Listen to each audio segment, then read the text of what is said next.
Hello everyone. मेरे last video के comment box में कुछ लोगों ने कहा था कि उनकी ऑर्गेनिक की तैयारी बिल्कुल भी अच्छी नहीं है। So I have recorded this video कि आपको ऑर्गेनिक केमिस्ट्री कैसे करनी है। And this video is specially for those जिन्हें ऐसा लगता है कि उनकी ऑर्गेनिक की तैयारी अब तक बिल्कुल भी अच्छे से नहीं हो पाई है। So step number 1, divide the organic chemistry into 3 parts. होता क्या है कि जितने भी चैप्टर्स होते हैं हमको सारे चैप्टर्स एक तरीके से नहीं पढ़ने होते हैं, सबको पढ़ने का अलग अलग तरीका होता है। In part 2 you have to keep 2 chapters, hydrocarbons and organic chemistry. ये दोनों जो 11th क्लास वाली बुक में दिए हुए हैं। और इन चैप्टर्स को आपको कैसे पढ़ना है, इन चैप्टर्स को करने के लिए आपको सबसे पहले अपने नोट्स को 2 या 3 बार अच्छे से करना है। जब आप उन नोट्स को अच्छे से कर लेते हो उसके बाद आपको किसी भी बुक से या शीट से बहुत सारे क्वेश्चंस प्रैक्टिस करने हैं। इन चैप्टर्स के लिए क्वेश्चन प्रैक्टिस बहुत ज़्यादा ज़रूरी है। बहुत अच्छे से क्वेश्चन प्रैक्टिस करने हैं। उसके बाद फिर से एक बार अपने नोट्स रिवाइज़ करो आप। और उसके बाद अगर आपके पास टाइम रहता है तो आप NCERT पढ़ लो।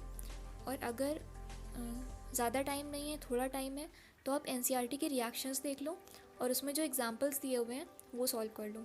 एग्जाम्पल जैसा डायरेक्ट क्वेश्चन एग्ज़ाम में आ जाता है।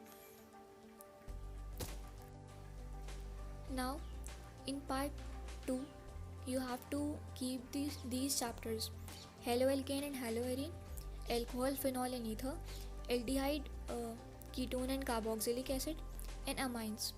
इन चैप्टर्स को आपको कैसे करना है, जब आपने हाइड्रोकार्बन्स और GOC वाला पार्ट अच्छे से कर लिया होगा उसके बाद ये चैप्टर्स बहुत आसान हो जाते हैं।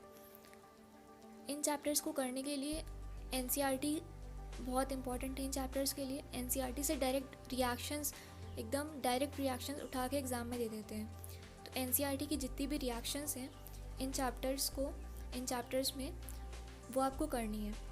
तो अगर आप पूरा नहीं रीड कर पा रहे हो, अगर अभी आपके पास बहुत टाइम नहीं है, पूरी NCERT रीड नहीं कर पा रहे हो, तो आपको क्या करना है कि आप रिएक्शंस देखो और उन रिएक्शंस में आप देखो आपने जो GOC में जो मैकेनिज़्म वगैरह पढ़ा होगा उसको उन रिएक्शंस में अप्लाई करो।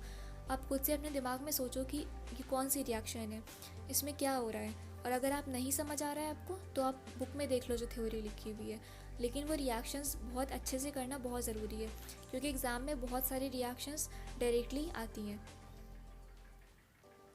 और इन चैप्टर्स में क्वेश्चन प्रैक्टिस करनी है, लेकिन अगर थोड़ा सा भी कम करोगे तो चलेगा। GOC में क्वेश्चंस बहुत प्रैक्टिस करने हैं। In part 3 you have to keep these chapters, biomolecules, polymers, chemistry in everyday life. इन चैप्टर्स को पढ़ने का तरीका ये होता है कि ये सब रटने वाले चैप्टर हैं, इसमें कुछ भी समझना नहीं है। समझना है, कंसेप्ट्स हैं, लेकिन आपको बहुत सारी चीज़ें याद भी करनी है। और लेकिन इसमें ख़ास बात ये है कि इन चैप्टर से डायरेक्टली क्वेश्चन एकदम सीधा NCERT से आता है, कुछ भी बाहर से नहीं आता है। इन चैप्टर्स के लिए आपको बाहर का कुछ भी नहीं उठाना है। अगर आप NCERT के चैप्टर्स को 2-3 बार रीड कर लोगे तो हर एक चैप्टर से अगर एक क्वेश्चन आ जाता है तो 12 मार्क्स तो आपको यहीं से मिल जाएंगे। और इन चैप्टर को करने के लिए आपको दिमाग भी नहीं लगाना होता है एग्ज़ाम में।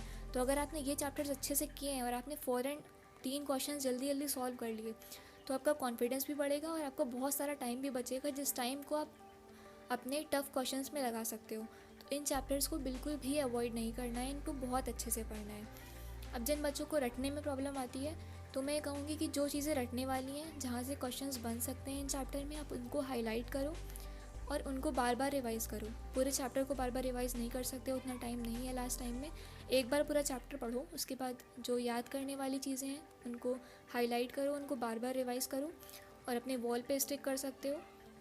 और in this way keep on revising and revising these chapters and please do not avoid these chapters. Now let's see the conclusion of the video. तो सबसे पहले आपको क्या करना है, अपनी ऑर्गेनिक केमिस्ट्री को 3 पार्ट्स में डिवाइड करना है, part 1, part 2 and part 3। Part 1 में आपको नोट्स अच्छे से करने हैं 2 या 3 बार। उसके बाद आपको बहुत सारे क्वेश्चंस प्रैक्टिस करने हैं, बहुत सारे क्वेश्चंस। उसके बाद पार्ट 2 में आपको NCERT के रिएक्शन पे ज़्यादा ध्यान देना है, डायरेक्ट रिएक्शन एग्ज़ाम में आ जाती है। और पार्ट 3 में आपको जो थ्योरेटिकल वाला पार्ट है उसमें आपको एक बार एनसीईआरटी पूरी ऐसे ही रीड करनी है, फिर इम्पॉर्टेंट पॉइंट्स को मार्क करके उनको बार बार रिवाइज़ करते रहना है और उनको याद कर लेना है।